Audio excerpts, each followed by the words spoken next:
je le lirai demain. Un sourire suffit bien pour tracer le chemin.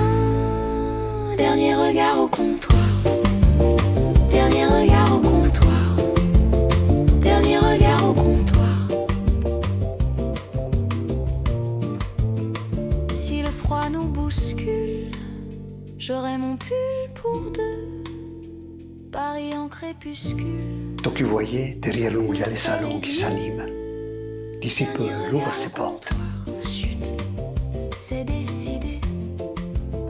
Le monde peut bien s'asseoir.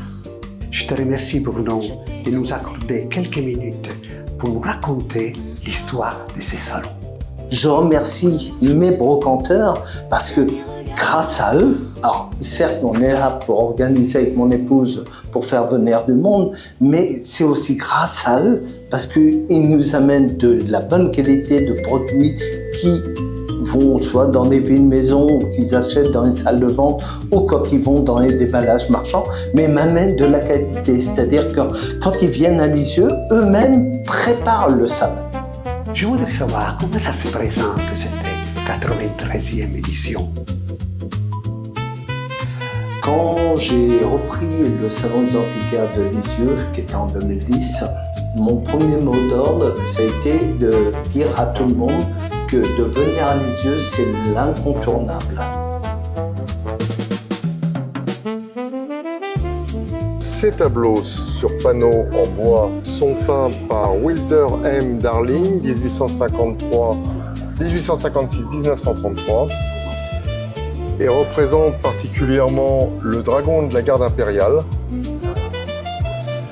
J'ai fait du tri à l'époque, parce que j'avais des commerçants, des brocanteurs qui étaient là. Il y avait un manque de qualité. Et je trouve que c'est pour ça que je me suis battu avec mon épouse à ce sujet-là, de faire venir des vrais marchands, des gens qui ont de la notoriété, mais de la qualité. Bien voilà, bienvenue à la capsule intemporelle. Vous avez donc ici l'essentiel de toutes nos sculptures bronze 19e, avec un large panel, que ce soit de bronze animalier ou de bronze sur des sujets historiques. Sur cette toile de lin, ça redonne un support, c'est un peu comme un tambour. Hein, oui, surtout si c'est de la peau, oui. Voilà. Et ensuite, il y a tout le travail de mastic et après de retouche. Hein. Comment tu envisages les futurs du label qui va être accordé à cette foire? Alors, pourquoi j'ai voulu parler du label? J'ai quelques marcheurs qui m'ont parlé et moi, par rapport à ce que je faisais avant, je trouve que labelliser mon entreprise, mes salons, je trouve que c'est un gage de qualité.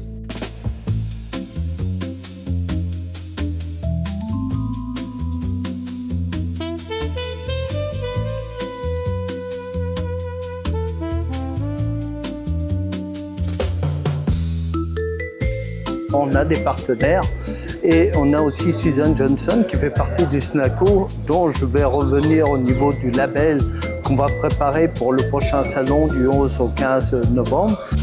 C'était un petit meuble qui était sur les bateaux et il voyageait avec ce meuble et tout ça se plie. Comme ça, il mettait ça dans les bateaux au 19e siècle et il revenait sur le port et pour faire les dédouanements.